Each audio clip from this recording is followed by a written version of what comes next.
Hello everyone, and welcome to the 7th installment in my Capstone album review series, a collection of videos where I dissect some of my favorite albums using the knowledge that I gained in the sound recording and technology program at Montgomery County Community College. If you missed part 6, where I attempt to convince you guys that Spelling's The Turning Wheel is a modern classic that everyone needs to listen to, I'll leave a video card for that right up here, but without further ado, let's get into it.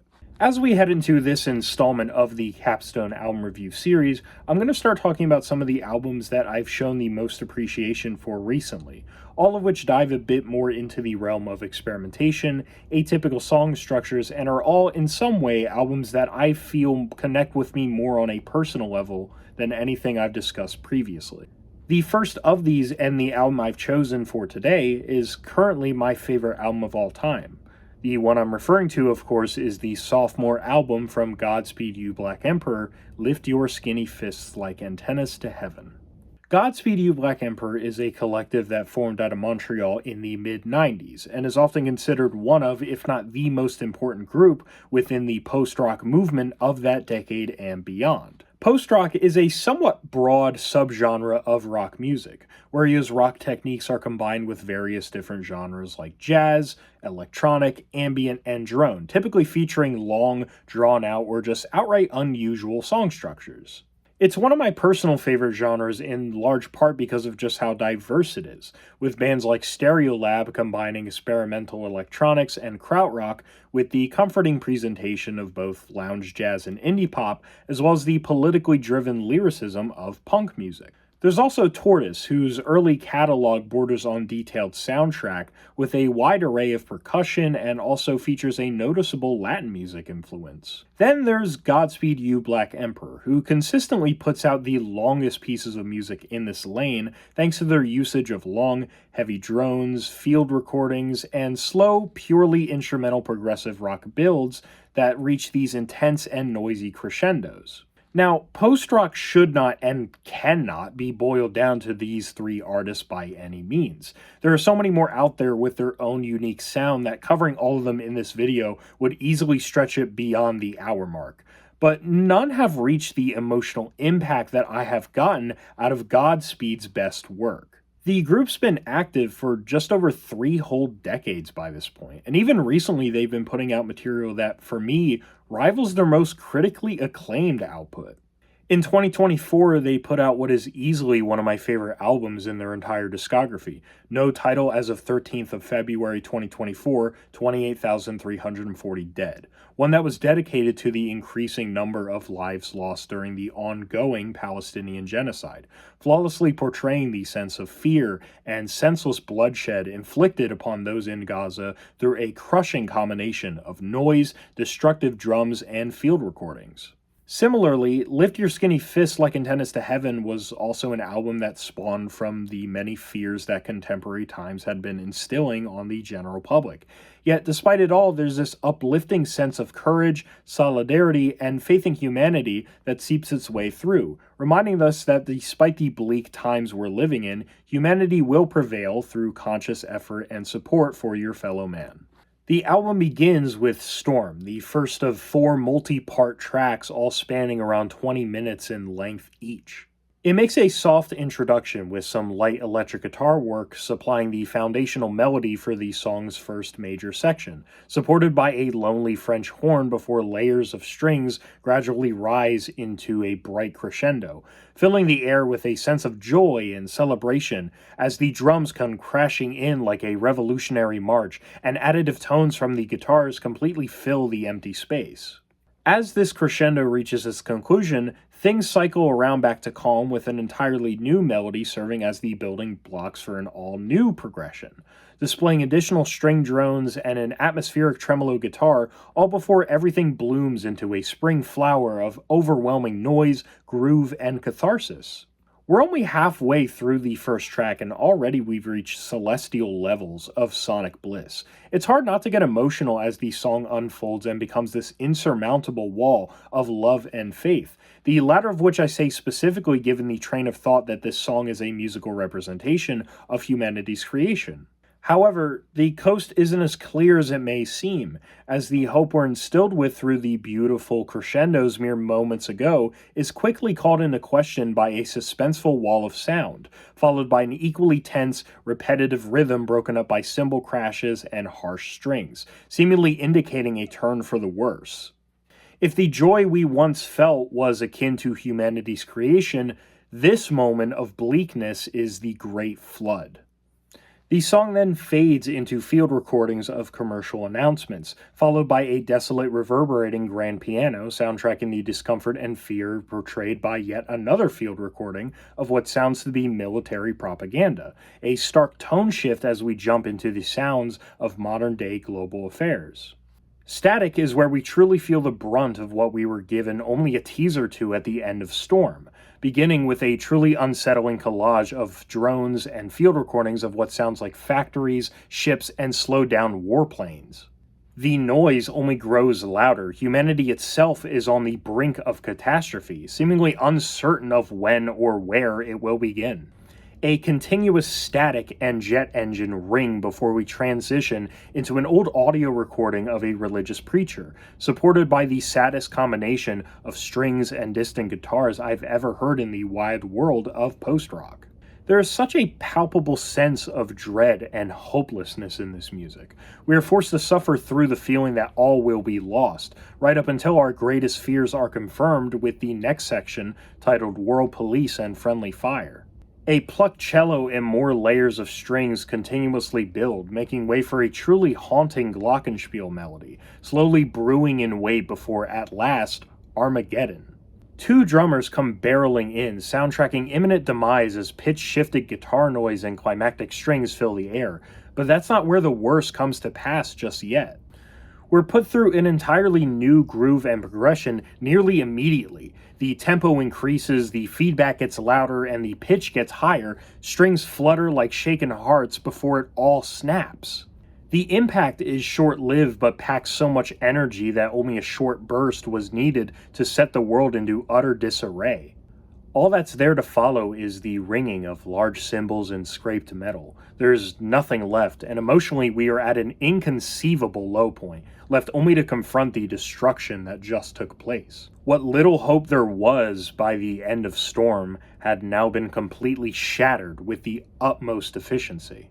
Unfortunately, sleep doesn't really begin by leaving a much better taste in our mouths after what just transpired. We're immediately introduced to an old interview clip featuring an old man reminiscing over the glory days of Coney Island, New York City, sharing personal stories and memories of when he used to sleep overnight there with friends and family. An air of dejection then rains down as we hear that times have changed and no one sleeps on the beach anymore, mirroring the void we just felt after hearing the previous track. A lonely electric guitar and pitch-shifted noise, the likes of which sounds eerily similar to a theremin, both chime in as things turn sour for the old man, leaving only a slow and desolate riff to cut through the eventual silence. The song then picks up steam once again, as if to represent the most potent sense of grief one could ever imagine. The ensuing crescendo that starts to form fills the room with nothing but anguish. The explosive drum groove and haunting noise become impossible to bear, and the only question running through our minds is when will it all end?